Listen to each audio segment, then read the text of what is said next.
आज बताएंगे ovulation failure and it's treatment. Normally क्या होगा, ओवुलेशन होता है कब? Ovulation in case of cattle and buffalo 12 hours after end of the stress. Stress खत्म होने के 12 घंटे के बाद में ओवुलेशन, नॉर्मल ओवुलेशन होता है। लेकिन किसी कारण से यदि ओवुलेटरी फेलियर हो रहा है, आइदर एन ओवुलेशन माने ओवुलेशन ही नहीं हो रहा है, और डिलेड ओवुलेशन या लेट से ओवुलेशन होता है, 2 या 3 दिन के बाद ओवुलेशन होता है, उस कंडीशन को बोलेंगे ओवुलेशन फेलियर। और उसके ट्रीटमेंट के बारे में हम लोग जानेंगे। नेक्स्ट, ओवुलेटरी डिफेक्ट्स और फेलियर क्यों है?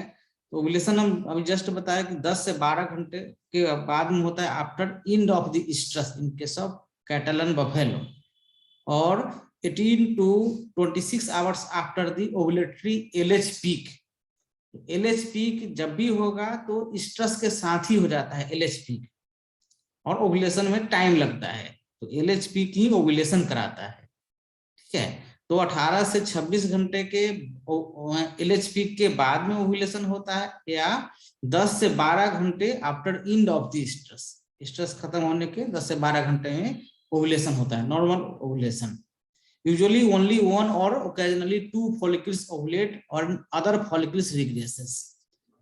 एक बार में एक ही फॉलिकल ओवुलेशन होता है, जो ग्राफियन फॉलिकल बना रहता है, लार्जेस्ट फॉलिकल, उसका ओवुलेशन होता है। रेयरली कभी कभी 2 ओवुलेशन हो जाता है, जिसको ट्विनिंग बोलते हैं, 2 लार्ज फॉलिकल का ओवुलेशन होता है। जो स्मॉलर फॉलिकल्स होगा वो रिग्रेस कर जाता है, उसका फर्दर डेवलपमेंट नहीं होता है और रिग्रेस कर जाता है। नेक्स्ट देखो, ओवुलेटरी डिफेक्ट्स कई तरह का होता है, जैसे डिलेड ओवुलेशन। ओवुलेशन में लेट हो यदि हो रहा है ओवुलेशन, उसको डिलेड ओवुलेशन बोल सकते हैं। ओवुलेशन जो टाइमिंग है उसके 1 या 2 दिन के बाद में ओवुलेशन हो रहा है तो डिलेड ओवुलेशन। दूसरा है एन ओवुलेशन, ओवुलेशन हो ही नहीं रहा है। तो एन ओवुलेशन मींस ओवुलेशन नहीं हो रहा है, तो उस पर कई कारण से हो सकता है एन ओवुलेशन का। फर्स्ट है follicular regression and atresia, means follicle जो है ना, ऑप्टिमम ग्रोथ हुआ ही नहीं फॉलिकल्स का। तो ऑप्टिमम ग्रोथ नहीं हुआ, ग्राफियन फॉलिकल नहीं बनेगा ऑप्टिमम, तो उसका क्या होगा, एट्रेसिया हो जाएगा, फॉलिकुलर एट्रेसिया हो जाएगा, रिग्रेशन हो जाएगा। सेकेंड है luteinisation of follicle with subsequent regression. Follicles कभी कभी कुछ ल्यूटिनाइज होता है, ग्राफियन जो फॉलिकल्स है लार्ज साइज का, उसमें ल्यूटीन सेल्स का डिपोजिशन हो जाता है। तो जहां ल्यूटीन सेल्स रहेगा वो सीएल की तरह बन जाता है, उसका ओवुलेशन नहीं होगा, तो क्या होगा, उसका रिग्रेशन हो जाएगा।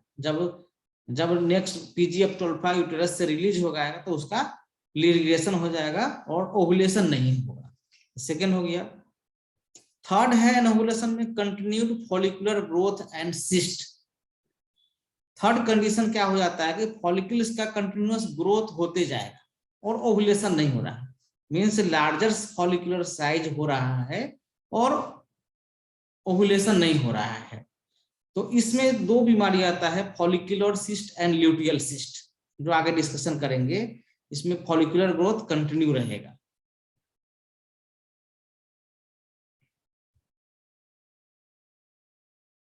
ओवुलेटरी डिफेक्ट्स क्या है? Ovulatory defect can occur due to endocrine deficiency और इम्बैलेंस।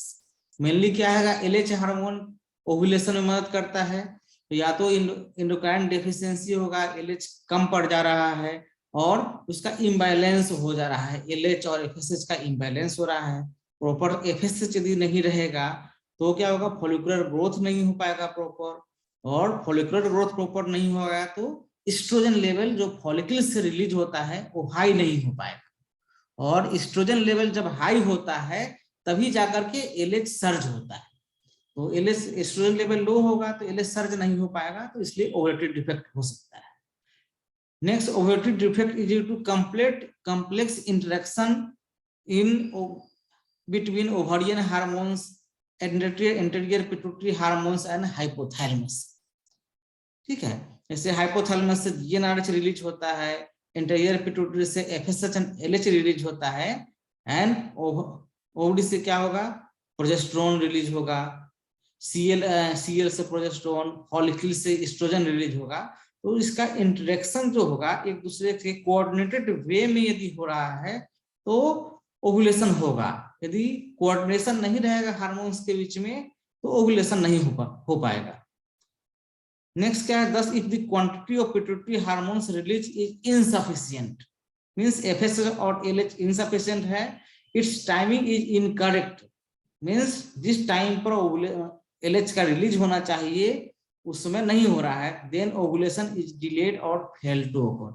तो ओवुलेशन डिले हो सकता है पीक आने में, नहीं तो ओवुलेशन फेल कर सकता है।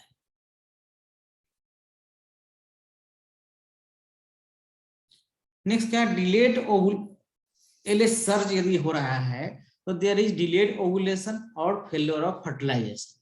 ओवुलेशन यदि लेट से हो रहा है तो स्पर्म जो यहाँ रीच करेगा, तो रीच करने से पहले वहां क्या होगा, एजिंग ऑफ द स्पर्म हो जाएगा। स्पर्म AI पहले हम कर दिए हैं और ओवम टाइमली नहीं आ रहा है, तो स्पर्म का एक सर्टेन टाइम पीरियड के बाद में क्या होगा, उसका एजिंग हो जाएगा, एक्टिव नहीं रह पाएगा, तो फर्टिलाइजेशन फेलियर का चांस रहता है।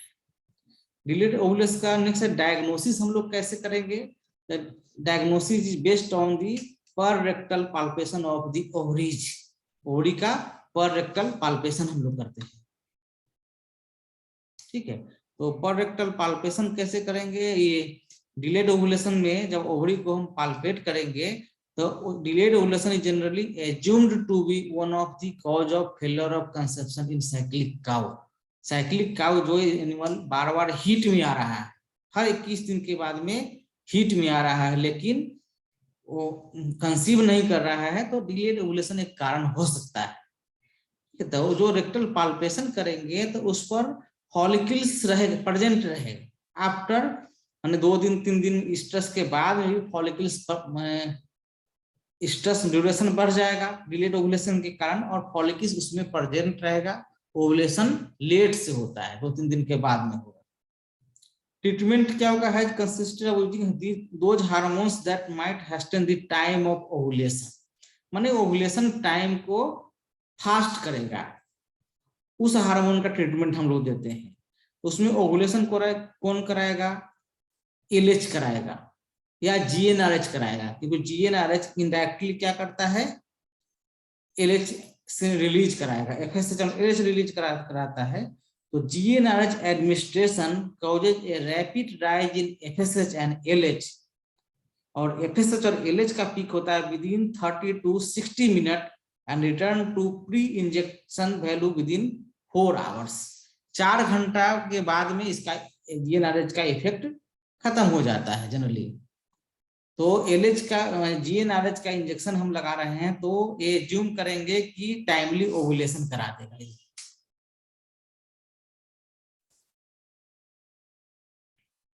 नेक्स्ट चलते हैं एन ओवुलेशन। इसमें क्या होगा, ओवुलेशन नहीं होगा, ठीक है। Absence ovulation which leads to both true anestrus और to cystic ovarian disease. True ovulation anestrus भी कर सकते हैं और सिस्टिक ओवरियन डिजीज में कन्वर्ट हो जाता है anovulation. Cystic ovarian disease में 3 तरह का आ जाता है, follicular cyst, luteal cyst and cystic corpora lutea, जिसमें से 2 में एन ओवुलेशन होता है, follicular cyst and luteal cyst anovulatory cyst है, और सिस्टिक कॉर्पोरा ल्यूटिया होता है वो ओवुलेटरी सिस्ट है। हम लोग डिफेक्ट इन ओवुलेशन अभी पढ़ रहे हैं। नेक्स्ट है कि इफ काउ आर एग्जामिन्ड पर rectum during the first few weeks after calving.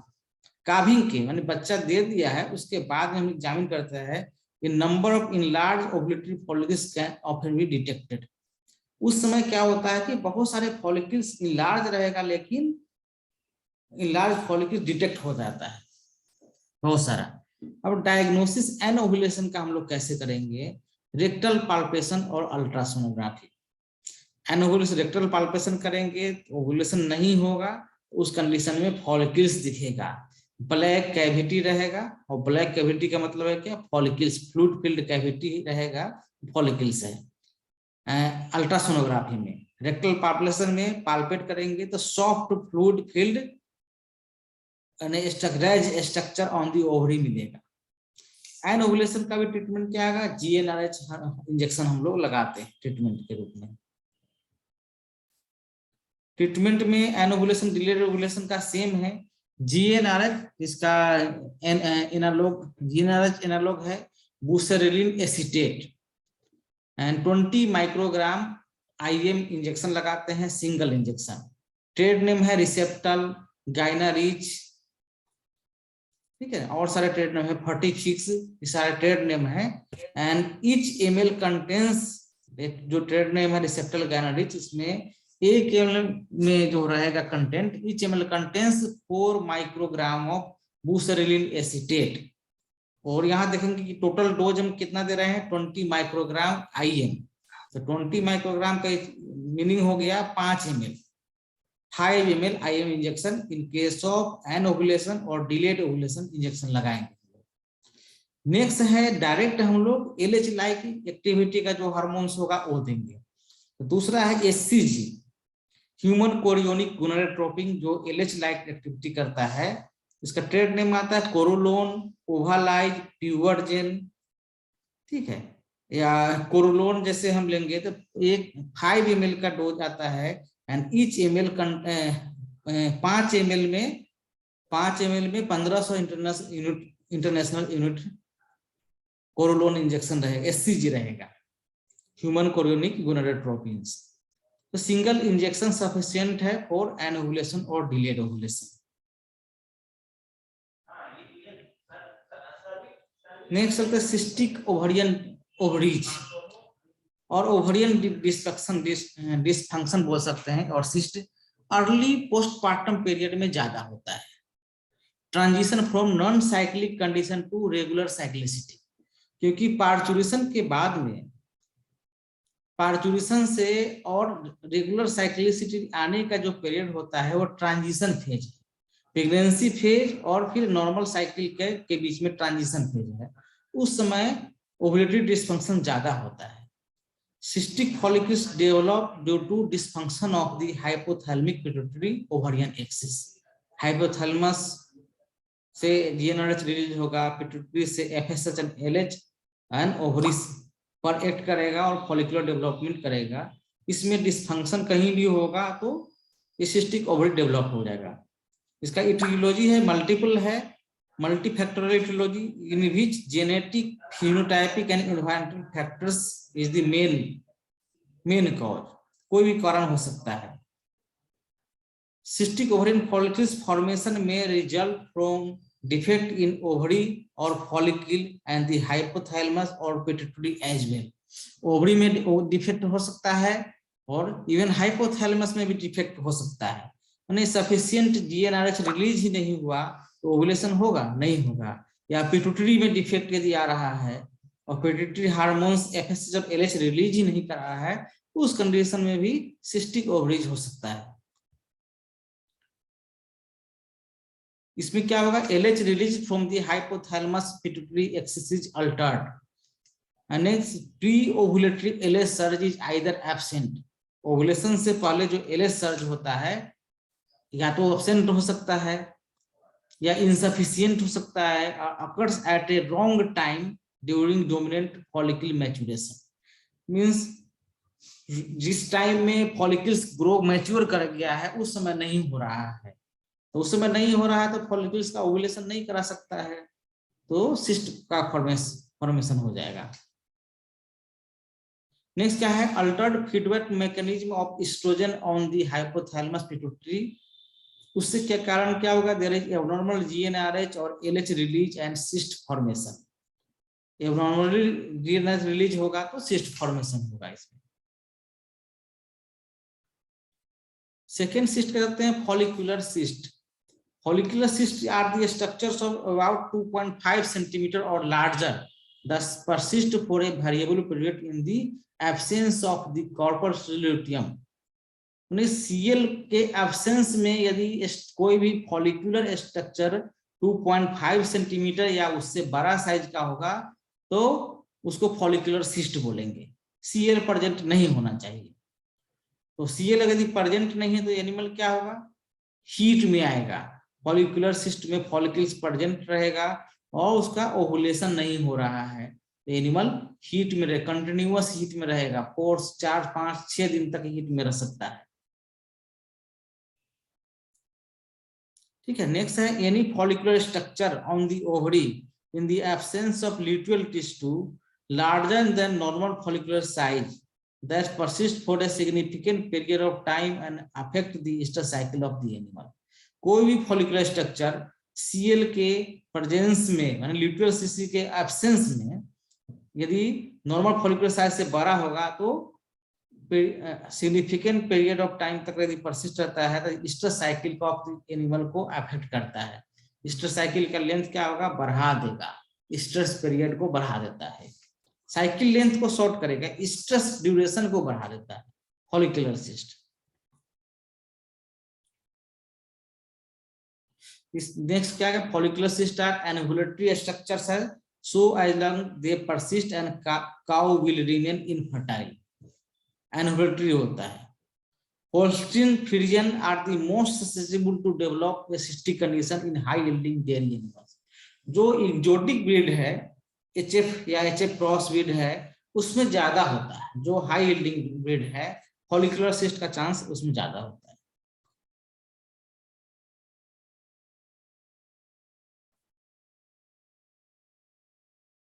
Next क्या है, फॉलिकुलर सिस्ट के क्यों होता है, the positive feedback of estradiol on release of gonadotropin releasing hormone is compromise.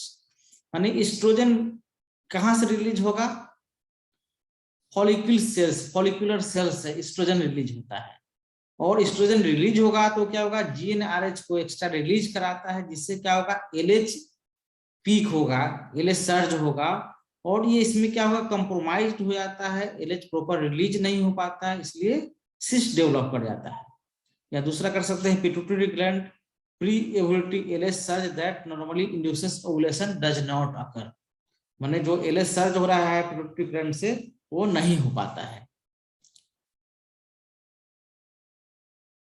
Next क्या है, a surge of follicular stimulating hormone dominate leads to dominant follicles grow to a larger size. यदि FSH level भी यदि काफी high हो जा रहा है, सर्ज हो रहा है एफएसएच सर्ज, तो एब्नॉर्मली लार्ज साइज का फॉलिकल्स ग्रोथ हो जाएगा।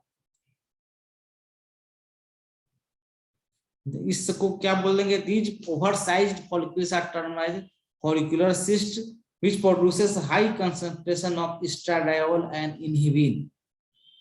ठीक है, तो एस्ट्राडियोल हाई कंसंट्रेशन में प्रोड्यूस करेगा तो क्या होगा, स्ट्रेस ड्यूरेशन जो होगा, स्ट्रेस पीरियड बढ़ जाएगा, और इनहिबिन रिलीज करा रहा है तो delay in follicular turnover are the responsible for the persistent cystic condition. Inhibin यदि रिलीज कराएगा तो नेक्स्ट फर्दर जीएनआरएच रिलीज नहीं होगा, और फर्दर जीएनआरएच रिलीज नहीं होगा तो एलएच सर्ज नहीं आता है। इस कंडीशन में क्या होगा, फॉलिकुलर सिस्ट में follicles alternately grow and regress but fail to ovulate. माने फॉलिकल्स ग्रो करेगा, लार्जर साइज का हो जाएगा देन नॉर्मल साइज, लेकिन ओवुलेशन नहीं होगा, फिर फॉलिकल्स का रिग्रेशन हो जाता है, फॉलिकल्स उसका फॉलिकुलर फ्लूइड खत्म हो जाएगा और रिग्रेस कर जाएगा, और फिर से फॉलिकल्स ग्रो कर जाएगा। तो ये होता है कि हर 21 दिन में 2 से 3 बार हो जाता है। तो एनिमल फॉलिकुलर ग्रोथ जैसे ही होगा, एनिमल क्या होगा, हीट में आ जाएगा, लार्जर फॉलिकुलर साइज होगा, एस्ट्रोजन लेवल जब हाई हो जाएगा तो एनिमल हीट में आ जाएगा। तो इसीलिए फॉलिकुलर सिस्ट में निम्फोमानिक कंडीशन होता है।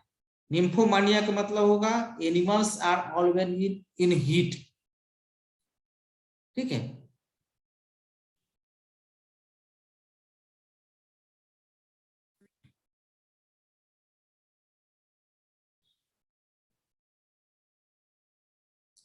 Next clinical science of follicular cyst. तो निम्फोमानिया भी बताया, इसमें क्या होगा, excess swelling of the vulva, sexual aggressive as bull, buller cow की तरह, बुल की तरह एक्सेस एग्रेसिव हो जाएगा एनिमल। रिग्रेशन और relaxation of sacrosciatic ligament. Sacrosciatic ligament क्या होगा, एस्ट्रोजन के कारण क्या होगा, रिलैक्स कर जाएगा। कभी कभी vaginal prolapse when cow sits down, माने नॉन प्रेगनेंसी कंडीशन में वेजाइनल प्रोलैप्स यदि हो रहा है तो it may be cause due to follicular cyst, follicular cyst के कारण ये हो सकता है। ठीक है, लॉन्ग स्टैंडिंग केसेस, बहुत दिन से जो केस है उसमें क्या होगा, relaxation of pelvic ligament which causes tipping of the pelvis and elevation of tail head. Cow के जो टेल हेड एलिवेट हो जाता है जिसको बोलेंगे स्टेरिलिटी हम। ठीक है, तो पेक्यूलियर सिम्टम क्या होगा फॉलिकुलर सिस्ट का, nymphomania means animals is always in heat, relaxation of sacrosciatic ligament and sterility हम। अगर फॉलिकुलर सिस्ट यदि ओवरी पर होता है, यदि ज्यादा दिन तक हो जाएगा तो इट कॉजेज हाइड्रोमेट्रा और म्यूकोमेट्रा, हाइड्रोमेट्रा या म्यूकोमेट्रा कॉज करेगा। तो ये म्यूकोमेट्रा जो डेवलप होगा हाइड्रोमेट्रा, ये क्यों होता है, तो जो इंडोमेट्रियम होता है यूटेरस का वो एक्सेस इनलार्ज होता है, जिसको बोलते हैं सिस्टिक इंडोमेट्रियल हाइपरप्लासिया। तो ये फॉलिकुलर सिस्ट के कंडीशन में ही होता है, सिस्टिक इंडोमेट्रियल हाइपरप्लासिया। जो इंडोमेट्रियल का हाइपरप्लासिया जब होगा तो वाटर डिस्चार्ज करेगा, म्यूकस डिस्चार्ज करेगा जो यूटेरस में भर जाता है और फिलअप करता है। तो जो लॉन्ग स्टैंडिंग केसेस है उसमें म्यूकोमेट्रा और हाइड्रोमेट्रा में फॉलिकुलर सिस्ट कन्वर्ट कर जाता है। नेक्स्ट ल्यूटियल सिस्ट क्या होगा, it is characterised by enlarged ovaries with one or more cysts, the wall of the which are thicker than those of the follicular cyst। Follicular cyst का जो वाल होगा काफी थीन होता है, यदि पर रेक्टल पाल्पेशन करेंगे तो तुरंत ब्रेक कर जाएगा, लेकिन ल्यूटियल सिस्ट का जो वाल जो होगा थिक होगा in comparison to follicular cyst. तो फॉलिकुलर ल्यूटियल सिस्ट का हम लोग बोलते हैं कि वाल थिकर लगभग 4 mm 4 मिलीमीटर से ज्यादा वाल थिकनेस हो जाता है, 4 mm या उससे ज्यादा, तो उस सिस्ट को बोलेंगे ल्यूटियल सिस्ट। तो हार्ड टू प्रेस, जब प्रेस करेंगे पर रेक्टल पाल्पेशन में तो रप्चर नहीं होगा ल्यूटियल सिस्ट, लेकिन फॉलिकुलर सिस्ट को थोड़ा सा भी प्रेस करेंगे तो रप्चर कर जाएगा। तो ये डिफरेंस होता है luteal cyst and follicular cyst में। और जो थिकनेस क्यों होता है, due to deposition of lutein cells on the follicle. Follicle पर lutein cells means corpus luteum का जो सेल होता है उसका डिपोजिशन हो जाता है, उसी कारण से ल्यूटियल सिस्ट बनता है, तो उसके कारण से हार्ड हो जाता है। और जब ल्यूटिन सेल्स का डिपोजिशन हो जाएगा तो it produces the high level of progesterone, इसीलिए ल्यूटियल सिस्ट जब रहेगा तो उसमें प्रोजेस्टेरोन लेवल हाई होगा। ये भी क्या है, luteal cyst are also anovulatory cyst, anovulation होता है इसमें।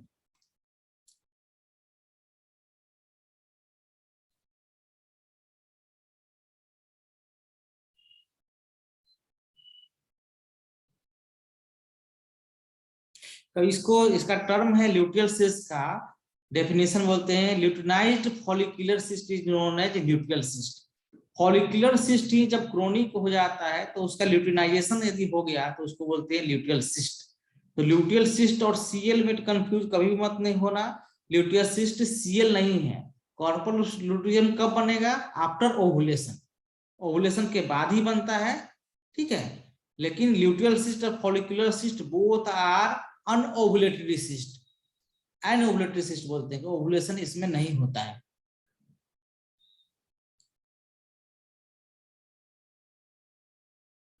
Next clinical science of luteal cyst, तो जहां भी सीएल लाइक स्ट्रक्चर रहेगा, ल्यूटियल सिस्ट में क्या है, ल्यूटिन सेल्स का डिपोजिशन है, प्रोजेस्टेरोन लेवल हाई है, तो उस कंडीशन में क्या होगा, साइक्लिकल एक्टिविटी एनिमल का नहीं रहेगा, तो साइक्लिक एनिमल नहीं हो पाएगा तो क्या होगा, एनिस्ट्रस कंडीशन में चला जाएगा। लॉन्ग स्टैंडिंग कंडीशन में क्या होगा, masculine body and attempt to mount the older cow, older cow को बुल की तरह रहेगा, माउंट करेगा, but unlike nymphomaniacal cow they will not stand when being mounted by other cow. Means यदि heat में रहेगा काउ तो उस पर दूसरा काउ माउंट करता है तो वो क्या होगा, स्टैंड करता है, रुकता है। लेकिन हीट में कोई भी काउ अगर नहीं है, जैसे एक ल्यूटियल सिस्ट का केस में एनिमल हीट में नहीं रहता है तो स्टैंड नहीं करेगा, इसको बोलते हैं एड्रिनल विरिलिज्म बोलते हैं। तो ये काफी लॉन्ग परसिस्टेंट केसेस में होता है, तो ये रिलीज का केस हो जाता है। ट्रीटमेंट क्या करेंगे, फॉलिकुलर सिस्ट में, क्योंकि दोनों क्या का अनओव्युलेटरी सिस्ट है, follicular cyst and luteal cyst, दोनों का ट्रीटमेंट हम सेम कर सकते हैं।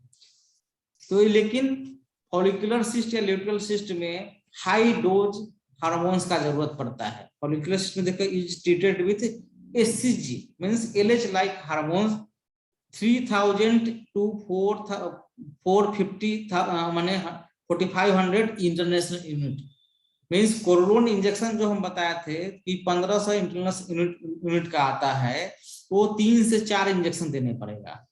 यदि जीएनआरएच दे रहे हैं तो 20 माइक्रोग्राम मींस 5 ml इंजेक्शन लगाना पड़ेगा। दूसरा ट्रीटमेंट है, पहले सबसे ओल्ड ट्रीटमेंट है मैनुअल रप्चर, हम लोग सिस्ट का करते थे। नेक्स्ट ल्यूटियल सिस्ट में भी सेम ट्रीटमेंट हम लोग दे सकते हैं, लेकिन बेस्ट ट्रीटमेंट या ट्रीटमेंट ऑफ चॉइस है PGF-12 analog at the rate of 25 mg और 250 माइक्रोग्राम। 250 नहीं है, 500 माइक्रोग्राम होगा। 25 mg जो नेचुरल होता है वो देते हैं, और 500 माइक्रोग्राम जो होता है क्लोपोस्टिनोल सोडियम जो सिंथेटिक है वो यूज करते हैं।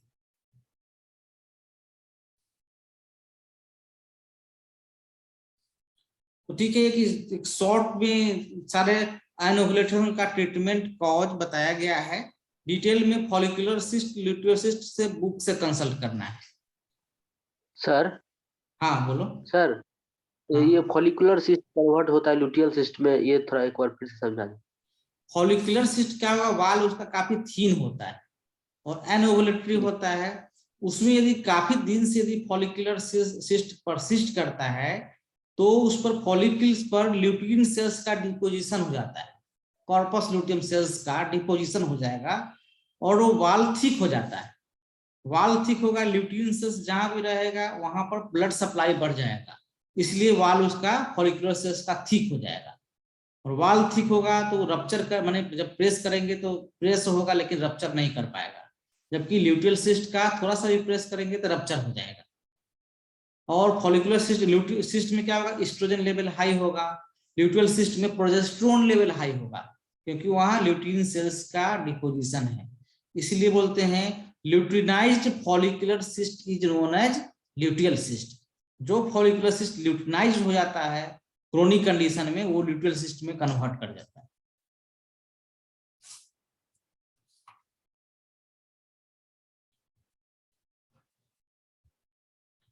कोई अटेंडेंस ले लो। सर हाइड्रोमेट्रा और म्यूकोमेट्रा का एक बार रिपीट कर दीजिए ना, मैकेनिज्म ऑफ एक्शन कैसे फॉर्म हो रहा था। अभी जस्ट बताया ना, जो इंडोमेट्रियल हाइपरप्लासिया होता है, सिस्टिक इंडोमेट्रियल हाइपरप्लासिया, और इंडोमेट्रियल हाइपर इंडोमेट्रियम से म्यूकस रिलीज होता है या वाटरी कंटेंट रिलीज होता है, उसी को बोलते हैं हम लोग सिस्टिक इंडोमेट्रियल हाइपरप्लासिया। हाइड्रोमेट्रिया म्यूकोमेट्रिया उसी के कारण होता है। Thank you sir. Sir sir ये जो अभी बता रहे थे, ये जो टाइम प्रॉब्लम, क्या ये बेफेलो में भी सेम कॉमन रहता होता है या है फिर? बफेलो में। जी सर। फिर से अटेंडेंस कोई ले लिए हो? Yes sir. हाँ, क्योंकि खत्म होने वाला टाइम। ठीक है, ओके सर। ओके। कोई कंफ्यूजन रहेगा तो फिर से पूछ सकते हो, फिर रिपीट करेंगे हम इसको।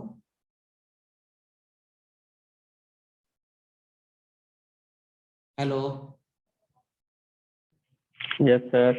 अटेंडेंस को एक बोलिए, कंफर्म ले लिए हो? Yes sir. सेंड कर देना हमको, ठीक है।